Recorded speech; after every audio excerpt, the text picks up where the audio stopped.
փոքրիկ դասախոսության ընթացքում ես կփորձեմ ներկայացնել ձեզ վիշապ քաղաքոթողների մասին ընդհանուր տեղեկություններ, պեղումներ, իրին կատար հուշարձանում, որը մեր հետազոտությունների հիմնական թիրախն է,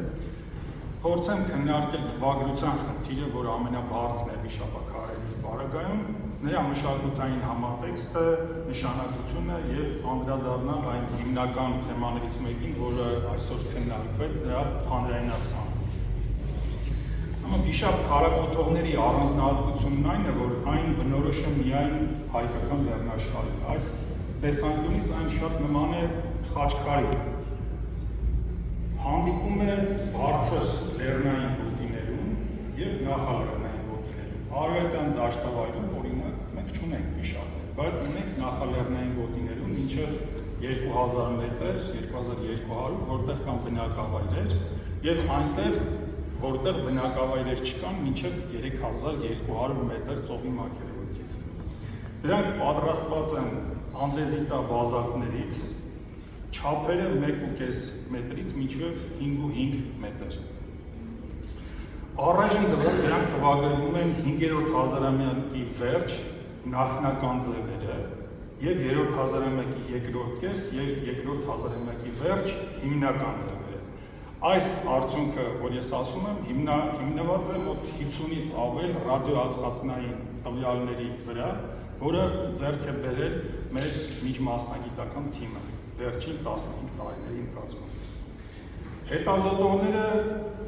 Նիկոլայոս Մար, Սմիրնով, Աշխարհբեկ Քալանթար եւ այլ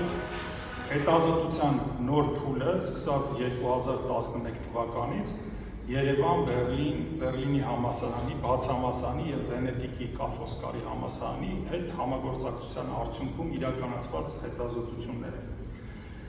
որի ամենակարևոր արդյունքը 2012 թվականին տիրին կատար այդ հուշարձանի հայտնաբերումն է ծովի մակերևույթից մոտ 3000 մետրի վրա։ Այստեղ դուք տեսնում եք հետազոտողների նկարները, նրանց թվում կան հայտնի անուններ՝ Նիկոլայոս Մար, Թորամանյան, Քալանթար, Ղաֆանցյան, Բարսեղյան, Սմիրնով, Խանզադյան, եթե չլինեին նախնական հետազոտությունները, որոնք սկսում են 1909 թվականից, մենք բնականաբար չենք կարող ունենալ այն արդյունքները, որոնք ունենք, եւ հիմնվելով նրանց վրա մենք փորձեցինք նորովի մեկնել վիշապաքար երևույթը եւ ընդհանրապես մի մեթոդական տարբերության, եթե նախկին հետազոտողները հիմնականում հենվում էին վիշապ քաղաքոթողի որպես երևույթ մեկնաբանման վրա, մենք փորձեցինք հնարավորինս մեկնել վիշապաքարը նրա համատեքստում, ինչ այլ հուշարձանների հետ է նրանք հանդես գալիս, ինչ առանձնահատկություններ ունեն լանդշաֆտային, տարածական, ինչ մակարդակների վրա են հանդես գալիս։ Այսինքն հիմնական տարբերությունը մեթոդաբանականն էր։ Ընդհանուր առմամբ ասեմ, որ խոսքը 3 տիպի քարերի մասին է, արձանների մասին է, կարող ենք այդ բառը օգտագործել վիշապաքարի համար, քանի որ դրանք կլոր քանդակներ են, բոլոր կողմից մշակված են եւ գրեթե բոլոր կողմերից տեսանելի են։ Սա է հիմք մեզ համար այն արձան կոչելու համար։ Դրանցից առաջինը ձկներ են, ինչպես տեսնում եք, այսինքն ձկան կերպարանք ունեն։ Երկրորդը կճռակավորներ են, հիմնականում ցլեր, բայց դրանք ոչ թե ցլի արձաններ են, այլ մորթած ցլի վերարտադրություններ են։ Մորթածությունը գծված է ուղղակի քարի վրա։ Եվ նրա մանրամասներն են արտացոլված, տեսնում եք երկրորդում, ֆիզիկոսները շատ լավ ծանոթ են, նաև դրանցից մի քանիսին, հենց սա ֆիզիկայի ինստիտուտի դիմացի վիշապաքարն է, եւ երրորդը դրանց հիբրիդներն են, երկուսը միասին, որը մենք կոչում ենք ձկնացլակերպեր։ Դրանք բոլոր կողմից տեսանելի են, տեսեք օրինակ, ասենք դիմացից նրանք ցլեր են, կողքից ձկներ են, կան տարբեր մանրամասներ, ես հիմա չեմ խորանալ այդ բոլորի մեջ։ Դրանցից մի քանիսի պատկերները Սարդարապատի թանգարանի առջև դրված է հայտնի վիշապաքարը, որ դրված է Գեղամալեռների վիշապներ կոչված վայրից, սա պատկանում է, այսպես ասած, հիբրիդների բոլոր կողմերից պատկերներ ունի, ցլան և մյուս կողմից ձկան խառնուրդը։ Ինչպիսի տարածքներում են նրանք լինում, կարող եք տեսնել այս հայտնի վիշապաքարից, որը նույնպես տուրիստական կետ է Գեղամա լեռներում, Թոխմախան լճի կամ Վանքի լճի շրջանում։ Մեր ուսումնասիրությունների ընթացքում նոր տեսակներ սկսեցին ի հայտ գալ, դրանց մասին դեռևս մենք այսպես շատ մանրամասն չենք խոսում, դրանցից օրինակ ամենաունիկալը այս Իրինդ գյուղին կից գտնվող այս վիշապաքարն է, որի վրա ի հայտ եկավ ոչ միայն ցլի, այլ նաև մի կատվազգու պատկեր, ըստ էության սա ցլի և ընձառյուծի պատկեր, ցլի և ընձառյուծի։ Վիշապաքարերը, ինչպես ասացի, միայնակ ի հայտ չեն գալիս, դուք տեսնում եք, նրանք ունեն որոշակի համատեքստ, ինչ-որ հարթակների մեջ են լինում, ինչպես այս մեկը մաղարներ Գեղամա լեռներում, սա ամենաբարձրն է, ծովի մակերևույթից 3200 մետրի վրա, նրանց շուրջ լինում են աշտարակատիպ կառույցներ, նրանց շուրջ լինում են կարելի ասել դամբարաններ, ժայռապատկերներ և այլն, քիչ հետո դրանցից որոշների կանդրադառնամ։ Ընդհանուր առմամբ հայկական լեռնաշխարհում ի հայտ են գալիս մոտ 150 վիշապաքար, որոնցից 115-ը Հայաստանի Հանրապետության տարածքում։ Այստեղ տեսնում եք մի քարտեզ, թե ինչ հիմնական վայրերում են դրանք ի հայտ գալիս, սա ավելի թարմացած տարբերակն է վերջին շրջանում, օրինակ Արևմտյան Հայաստանում գտնված վիշապաքարերը, որոնք ռեալ գոյություն ունեն, ոչ թե ըստ գրականության, հիմնականում ի հայտ են գալիս Վանա լճի այս և այն կողմերում, ինչպես նաև Վանա լճից հյուսիս, այստեղ տեսնում եք նրանց հիմնական կուտակումները, ընդհանուր առմամբ ռեալ տեսանելի 7-8 վիշապաքար կա այսօր Արևմտյան Հայաստանում, իսկ Ջավախքում և Թռևքում դրանց թիվը մոտենում է 40-ին։ 2012 թվականին մենք մասամբ պատահաբար, մասամբ գիտակցաբար դուրս եկանք այս տարածք, որը գտնվում է Գյուլականից դեպի հյուսիս, Ֆիզիկայի ինստիտուտի, ըստ էության Ալիխանյանի անվան ֆիզիկայի ինստիտուտի այն մի կողմում, այսինքն մենք ունենք ձորը, Ամբերդաձորը մեկ մյուս կողմում գրեթե նույն բարձրության վրա, մի քիչ ավելի ներքև։ Տեսնում եք, սա տարածքն է, որը տեղացիները կոչում են Կարմիրսար կամ Պիրին կատար, այն իդեպ գոյություն ունի նաև սովետական քարտեզների վրա, ծովի մակերևույթից տեսնում եք հիմնական կետը 2859 մետրի վրա։ Տեսնում եք նրա դիրքը, այս նկարը, որը արված է ինքնաթիռից, եռադիմենսիոնալ պատկերի վրա և իրական պատկերը խոսքը այս հատվածի մասին է, ընդհանուր առմամբ մոտ 40 հեկտար է տարածքը և 40 հեկտարի վրա ի հայտ են գալիս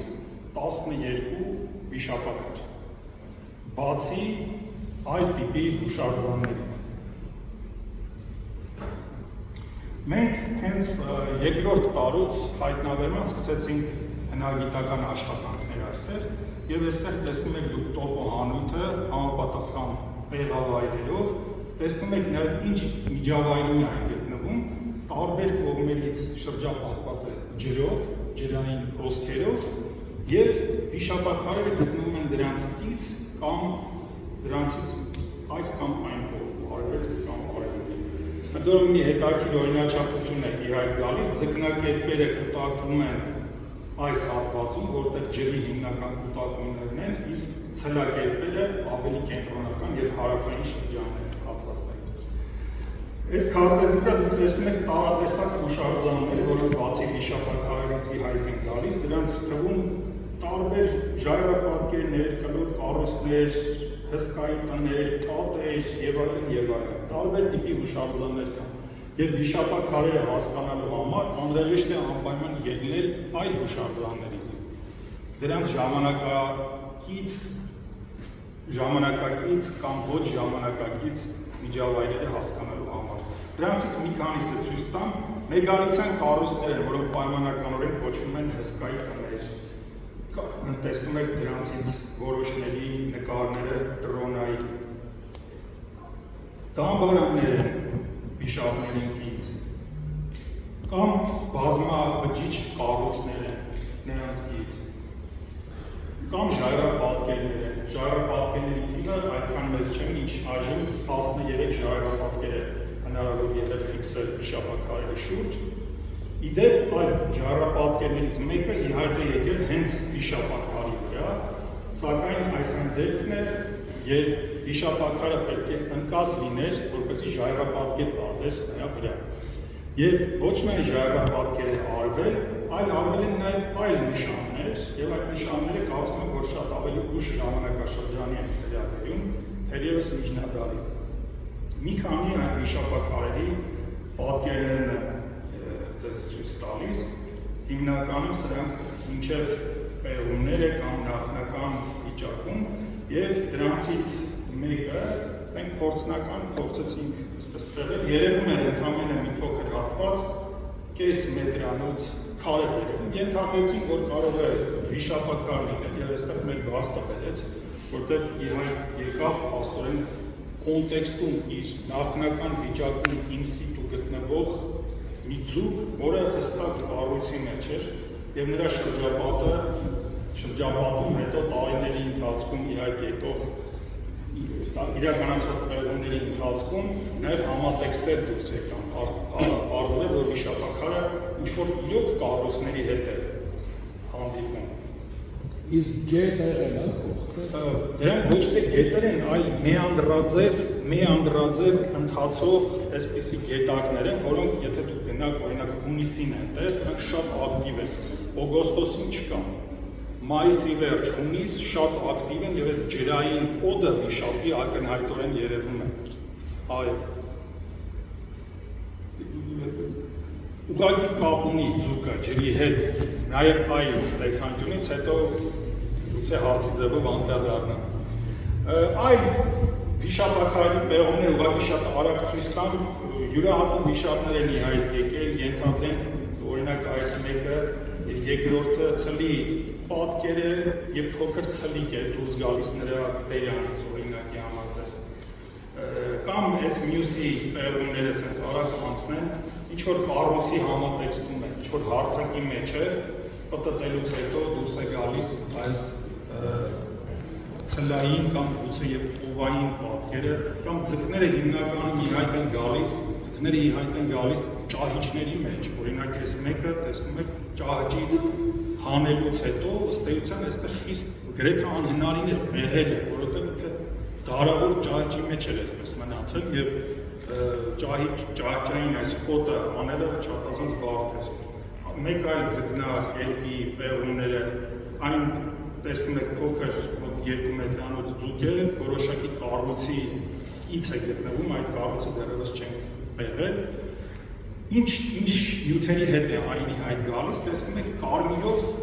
քարե առարկաներն են, հիմնականում օբսիդիան, վանակատ եւ սպիտակով խեցեղենն են նշված, խեցեղեն դեկորներ։ Այսպիսի սովորաբար այսպիսի տարբեր դարաշրջաններին, այսինքն պղնձի դարից սկսած մինչև մեր ժամանակները խեցեղեն դեկորներ են դուրս գալիս, բայց դուրս են գալիս նաև ամբողջական անոթներ, որոնք համատեքստի հետ են կապվում եւ սովորաբար վերաբերում են 3-րդ հազարամյակի վերջին, 2-րդ հազարամյակի սկզբին, նրանց հետ ի հայտ են գալիս նաև այլ առարկաներ, ինչպես տեսնում եք, ուլունքներ եւ այլն եւ այլն։ Բայց օբսիդիանը, որը ամենամեծ նյութն է պեղումների ընթացքում դուրս եկող, շատ հետաքրքիր ինֆորմացիա է մեզ մատակարարում, տեսնում եք դրանց գծագրերը, դրանց մեջ կան եւ ցլեպներ եւ գործիքներ եւ զարմանալի մի պատկեր է դուրս գալիս, որ ըստ քիմիական հետազոտությունները օբսիդիանի ցույց են տալիս, որ սրանք մոտ 14 աղբյուրից են, քանի որ արագածի վրա օբսիդիանի հանքեր չկան, մոտակա օբսիդիանի հանքը արտենին է, բացի արտենից, այստեղ գալիս են ամենահեռավոր կետը կաղզվանն է, Կարսի մոտ, այսինքն Կարսի աղբյուրներից կան օբսիդիան։ Սա վկայում է, որ այցելություններ են եղել, մարդիկ բերել են այս օբսիդիանը։ Եվ սա ըստ էության, ինչքան որ ես հասկանում եմ, մի հուշարձանի տարածքում ամենամեծ քանակի օբսիդիանի բազմազանությունը ցույց տվող նյութերը։ Պարոն եպիսկոպոսյանը նշեց միջմասնագիտական հետազոտությունների կարևորության մասին, իրեն կատարը այնտեղն է, որտեղ իրոք միջմասնագիտական հետազոտություններ են արվում եւ մեր հետազոտողների կողմից եւ մեր գործընկերների, հատկապես գերմանացի հետազոտողների կողմից դրանցից ցանկանային նշել հատկապես գեոֆիզիկական հետախուզական աշխատանքները, որոնք շատ լուրջ արդյունքներ են տալիս եւ մենք այսպես ասած կանավորված պատկերներ ենք տեսնում, որը հեշտացնում է մեր հետագայի աշխատանքը, հատկապես այս կառույցը, որը մոտ 100 մետր տրամագիծ ունեցող կառույցը բացարձակապես մակերեսին չի երևում եւ դուրս է եկել գեոֆիզիկական սկանավորման արդյունքում։ Հնաբուսաբանական ուսումնասիրություններ են իրականացվում եւ ուշագրավել, որ բավականին մեծ քանակությամբ հատկապես գարի է դուրս գալիս, ցորենը վերված է, բայց գարին կարող է աճել այդ բարձրությունների վրա։ Եվ հիմնական մեր ռադիոազգացնային տվյալները օրգանական նյութերից կամ սրանցից են կամ քիչ քանակությամբ ոսկրաբանական նյութերից։ Այստեղ մեզ հատուկ պետք է նշել մեր երկրաբան գործընկերների հետ աշխատանքը, մասնավորապես տարածքը մանրամասնորեն հետազոտվում է երկրաբանների կողմից, Արշավի Հովհաննիսյան, այստեղ է գտնվում Դմիտրի Արաքելյան, ունենք տարածքի երկրաբանական քարտեզը, բացի նրանից, որ վերցնում են նմուշներ պարզելու համար քարերի ծագումը եւ փորձ է կատարում նաեւ կոտրված վիշապաքարերը միասին այսպես ինի բերել, նաեւ արվում են գեոքիմիական հետազոտություններ, որի նպատակն է կամ որը մի մեթոդ է հողի միջոցով, հողի բաղադրության միջոցով հնարավոր հնագիտական հուշարձանի բովանդակությունը պարզելու, օրինակ կարող է լինել դամբարան, կարող է լինել մեկ այլ ինչ-որ կառույց, հողի բաղադրությունը դիցուկ ֆոսֆորի հստակ ներկայությունը այնտեղ նախնական տվյալներ է տալիս մեզ այդ ամեն ինչը ենթադրելու համար։ Տվյալների ստատիստիկ վերլուծություն է իրականացում բարձրությունների եւ վերջերս նաեւ համապատասխան հոդված լույս տեսա տվյալների ստատիստիկ վերլուծությունը ինչ է տալիս։ Ըստ էության պարզվում է, որ վիշապաքարերը երկու հիմնական բարձրությունների վրա են գտնվում։ Մեկը մինչև ինչպես արդեն ասացի 2300-2200 մետրը, որտեղ կան բնակավայրեր, եւ 2300-ից մինչև 3200 մետր, որտեղ բնակավայրեր չկան։ Բայց պարզվում է, որ այնտեղ, որտեղ բնակավայրեր չկան, վիշապները ավելի մեծ են, ավելի ծավալուն են, ավելի հսկա են, քան ներքևում։ Այսինքն մարդիկ աշխատանք են տարել,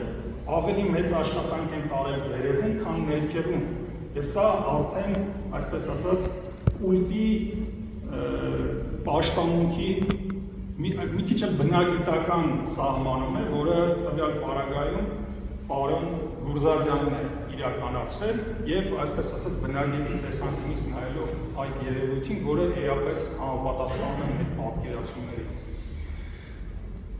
Տևականությունը, վիշապները այն երևույթն են, որոնց շատ բարդ է, որոնց ժամանակաշրջանը շատ բարդ է պարզել ոչ միայն ծագումը, այլև նրա գոյության հետագա շրջանները եւ այստեղ հետաքրքիր տվյալներ ունենք նաեւ վիշապաքարի վերջը պարզելու համար, այստեղ տեսնում եք պեղավայրերից մեկը եւ 10-12-րդ վիշապաքարը, որը պեղավայրը այստեղ է գտնվում եւ նախքան պեղումների ընթացքում էլի որոշակի կառույցի մեջ է իհայտ գալիս, կոտրված հատվածներ են իհայտ գալիս, նույնիսկ գլուխն է իհայտ գալիս, կոտրված վիճակը, որը վիշապը երբ որ այն ընկել է, դրանից հետո չի շարժվել։ Այդ ընկած վիճակում այդպես էլ մնացել է։ Եվ երբ որ մենք պատտում ենք այդ վիշապաքարը, պարզվում է, որ ամբողջությամբ, ընդ որում երկաթե գործիքով ոչնչացված է պատկերը։ Եվ երբ որ անալիզ ենք վերցնում եւ ռադիոկարբոն ենք անում այն տեղից, որտեղից այն տեղափոխվել է եւ մնացել է, արդեն 4-րդ դեպքն է տարբեր վիշապաքարից ցույց է տալիս ՄԹԱ 1200-1000 թվականներ, այսինքն երկաթի դարը։ երկաթի դարը վիշապների վերջն է։ Այս երևույթի վիշապաքարերի ըստ մեր այսօրվա տվյալների մոտ 1200-ից 1000 թվականների ընթացքում։ Բայց այս վիշապային տարածքները նաև հետագայում են օգտագործվել։ Մենք ունենք բավականին մեծ միջնադարյան ներկայություն, այստեղ ես դրել եմ միջնադարյան կառույցի,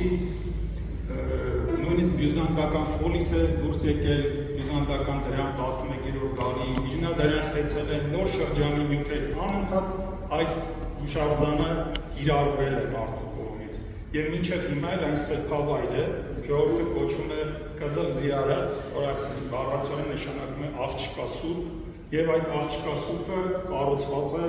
նույն մի աշտարակատիպ կառույցի վրա։ Սա մեր թիմն է։ Եթե փորձենք եզրակացնել, այստեղ տեսնում եք Պիրինկատարի վիշապաքարերի դիրքը, այդ նորից վերադառնալով ձեր հարցին, թե ջրերի միջավայրում է ի հայտ գալի, դուք այստեղ կարող եք տեսնել մոտավորապես ինչ միջավայրում է ի հայտ գալիս։ Վիշապաքարերի նշանակությունը, խիստ կարևորությունը մեր տեսանկյունից այն է, որ այն մեր լեռնաշխարհի համար էնդեմիկ երևույթ է, բայց ունի նաև նշանակություն, որը դուրս է գալիս լեռնաշխարհից դուրս, որպես ֆենոմեն։ Այստեղ առաջի հերթին այն տեսանկյունից շատ կարևոր է նրա դիրքը, ծովի մակերևույթից մոտ 3000 մետրի վրա մշակութային մի լանդշաֆտ է, ինչը հազվադեպ երկրներում է հանդիպում։ Պերու, Բոլիվիա, Նեպալ, այսինքն լեռնային գոտիներ։ Այո, բարձր լեռնային գոտիներ։ Բայց ի տարբերություն, ասենք օրինակ, չգիտեմ, Բոլիվիայի կամ Պերուի, մեր վիշապները կիրառում են մարդիկ, ովքեր որ դաշտավայրերից են բարձրանում սարի գլուխ, իսկ այնտեղ հիմնականում իրենք այդ բարձր միջավայրում էլ ապրում են։ Թվագրությունը, եթե որոշ երկրներում հանդիպում են մշակութային օբյեկտներ այդ բարձրության վրա, ապա թվագրվում են հիմնականում միջնադարով կամ վաղ անտիկ շրջանով։ Այստեղ մարդ այցելել է մեր թվարկությունից առաջ մոտ 5000 թվականից սկսած եւ աստիճանաբար կազմակերպել տարածությունը։ Նշանակությունը վիշապաքարերի ամենամեծ կուտակումն է եւ դիրքով ու նշանակությամբ տվյալ հասարակության կենտրոնական սրբավայրը։ Վիշապաքարերը ներկայացնում են հնագույն կրոնական համակարգ, որը վաղ ինքնությունների ստեղծման օրինակ է։ Դրանք ցույց են տալիս, թե ինչպես է աշխարհայացքը դառնում գործիք մարդկանց միավորելու եւ տնտեսությունը կազմակերպելու համար։ Այդ ինչու է այս հասարակությունը կազմակերպված, որ սա մեր աշխատանքների հիմնական արդյունքն է, որտեղ բոլորը նույնատիպ լանդշաֆտներում են ի հայտ գալիս, ֆուտբոլի դաշտ է, մի քանի կողմերից սահմանափակված, ոնց որ ստադիոն։ Մի կողմը բաց է, ինքը տեսանելի չի շատերի համար, բայց ամեն ինչ տեսանելի է իր համար։ Սա մի սկզբունք է, որը օգտագործում է վիշապներ ստեղծող հասարակությունը եւ վկայում է այն մասին, որ գործ ունենք իրոք կազմակերպված հասարակության հետ։ Սա է պատճառը, որ այս վերջին շրջանում, երբ մենք խոսում ենք վիշապների վաղ թվագրության մասին եւ ըստ էության 4000 հասնող, մեկ կասկածում ենք, որ իրոք այդքան վաղ կարող է լինել, որովհետեւ գուցե այդ շրջանում այդ աստիճանի կազմակերպված դժվար լինեին հասարակությունները, բայց ինչպես գիտենք, վերջին շրջանի հնագիտական հետազոտությունները անընդհատ փոխում են մեր պատկերացումները եւ ինչ հնարավոր է ըստ էության նաեւ բացառված չէ։ Եվ հանրայնացմանը անդրադառնալով ասեմ, որ վերջին շրջանում մի քանի այսպիսի ծրագրեր արվեցին, օրինակ վիշապաքարերը մոտ 20 վիշապաքար վերևներից տեղափոխվել է ներքև, հիմնական Երևան եւ գյուղեր։ Եվ մենք փորձեցինք այն վիշապաքարերը, որոնք դրված են սխալ, օրինակ նրանցից մի քանիսը գլխիվայր ցեմենտի մեջ են, ուղղել, այդպիսի ծրագրեր իրականացվեցին, ինչ-որ մի լեռնցի մեզ տանում է նմանատիպ քարերի մոտ, այս մի դեպք էր, երբ եկանք այս քարերի մոտ եւ պարզվեց, երբ միացրեցինք այդ քարերը իրար, դուրս եկավ ուրեմն այս վիշապաքարը, որը ինչով էր բացառում, տեսնում եք 5 գլխանի մորթած հորթ է, դիմացի վերջույթները, մարմինը եւ ետևի վերջույթները ու պոչը, բայց մի մակերեսի վրա պատկերված, սա իհարկե ունիկալ մի բան էր, բայց մենք հատկապես զարմացանք, երբ պարզվեց դեպի այս վիշապաքարը մոտ 200 մետրանոց ճանապարհ է գնում, իր տարբեր հատվածներով, եւ այստեղ տեսնում եք դրոնային պատկերը, կամ այստեղ ավելի լավ կերևա, մոտավորապես այսպիսի ճանապարհ է գնում հասնում վիշապաքարին, ինչը խոսում է իրոք նմանատիպ տարածությունների խիստ կարևորության մասին եւ այս այն դեպքը եւ հնագիտությունը հնարավորություն է տալիս խոսելու նաեւ, որտեղ այստեղ ինչ որ արարողություններ են տեղի ունեցել, ինչ որ ծեսեր են եղել, երթեր են եղել, բայց հնագիտությունը որպես կանոն լուր է, չի խոսում։ Սա հնագիտության մի կողմից թերությունն է, բայց մյուս կողմից նաեւ առավելություն է։ Եվ վիշապները այնպիսի մի հուշարձան են, որոնք բավականին շատ ինֆորմացիա են տալիս մեր երկրի տարածքում գոյություն ունեցած տարբեր հասարակությունների նրանց նշանակության մասին։ Երկրաբանական հետազոտություններ են իրականացվել այդ քարի տեսակը ցույց տալու համար եւ դրանք հիմնականում անդեզիտներ են եւ բազալտներ են։ Կարծր քարեր եւ ավելի քիչ, եթե չեմ սխալվում, Արշավիրի թողուհից եւ տուֆեր շատ քիչ կան, բայց շատ քիչ